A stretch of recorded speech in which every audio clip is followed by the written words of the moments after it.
Друзья, всем привет! В этом видео я расскажу о двух главных изменениях, которые уже начиная с 2025 года активно применяются работниками джоб-центра к украинским беженцам, которые не трудоустроены. И если вам интересно узнать об этих изменениях, пожалуйста, смотрите это видео до конца, и вы об этом всем узнаете. Итак, мы с вами где-то начиная с сентября 2024 года слышали разные предложения в публичном пространстве немецком, которые звучали от разных политиков, чиновников, о том, какими методами, украинских беженцев принудить, скажем так, к работе, чтобы они, большинство из них трудоустроилась на рынок немецкого труда. Разных там много было предложений, и одно из них это звучало предложение, чтобы штрафовать, скажем так, за то, условно штрафовать, то есть урезать пособие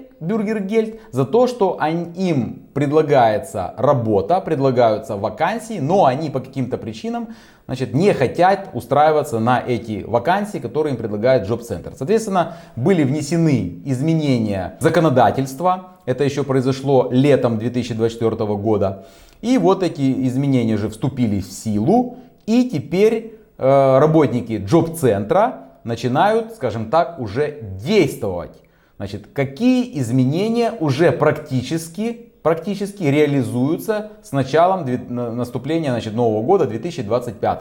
Я общаюсь с большим количеством украинских граждан, которые находятся в Германии по 24 параграфу. Я у них об этом постоянно спрашиваю, а что там джоб-центр. То есть я этой информацией интересуюсь, и люди просто мне рассказывают. И вот я с вами сейчас поделюсь двумя изменениями, которых мне рассказали украинские беженцы, находящиеся в Германии. Первое изменение. Работники джоб-центра начали, те, кто имеет уже сертификат B1, те вот буквально кто окончил эти курсы, причем неважно, люди сдали удачно, успешно или не успешно сдали этот сертификат, получили вернее этот экзамен, вызывают работники джоб-центра и говорят: так, вы прошли курс обучения B1, там, например, вы успешно его сдали, у вас сертификат, отлично.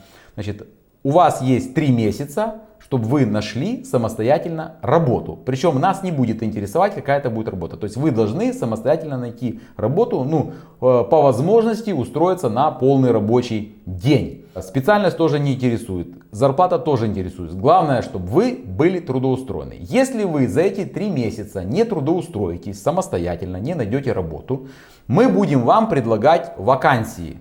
Тоже, соответственно, разные. То есть не по вашей специальности, а просто будем предлагать вам ту работу, которая у нас есть, скажем так, да, вакансии, которые к нам поступают от немецких работодателей. И если вы не будете соглашаться выходить на эту работу, какие-то у вас будут там, то есть не будет уважительных причин, то мы будем вам урезать денежное пособие Бюргергельд.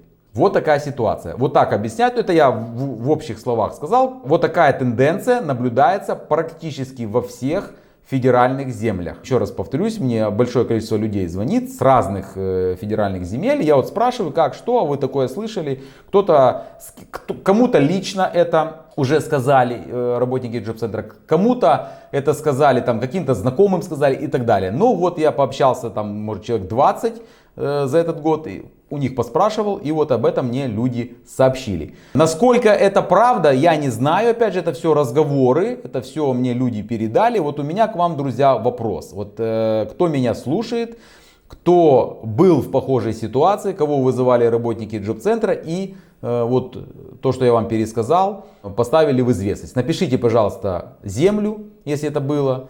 Какой край там, например, можно край даже не писать, просто земля федеральная, и сказали, что работники вызывали, и вот сказали. Может быть, какие-то новшества, еще что-то вам сказали. Тоже напишите, пожалуйста, это в комментариях. Это первое. Второе изменение касается курсов немецкого языка, интеграционных курсов.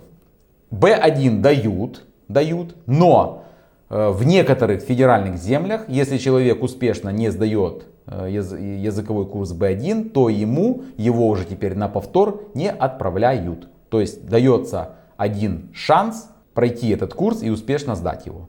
Также В большинстве случаев курсы после успешной сдачи B1 уже сдача, ну то есть направление на курсы B2 уже не предусмотрено. Тоже людям отказывают. Хотя где-то такая тенденция 50 на 50. Кому дают B2, да, кому отказывают. Но уже такая тенденция есть. Даже есть такие случаи, кому дают языковые курсы C1. Вот, например, в Баварии B2 уже практически никому не дают. Но на B1 еще направляют. Это тоже мне об этом говорят.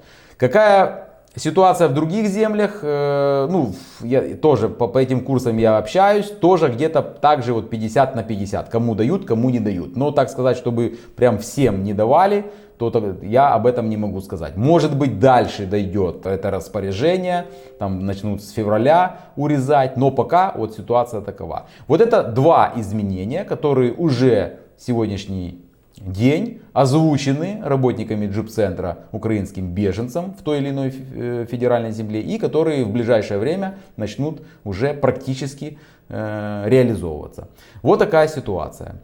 Поэтому я уже сказал, друзья, тем из вас, кто не собирается возвращаться в Украину после окончания войны, устраивайтесь на работу. В любом случае надо, чтобы вы самостоятельно работали и самостоятельно обеспечивали себя и свою семью, чтобы вы от государства не зависели. Тогда у вас хоть какой-то будет шанс остаться в Германии, проживать после окончания временной защиты. Если человек не работает и получает денежное пособие Бюргергельд, все, практически шансов остаться в Германии после окончания временной защиты никаких нет.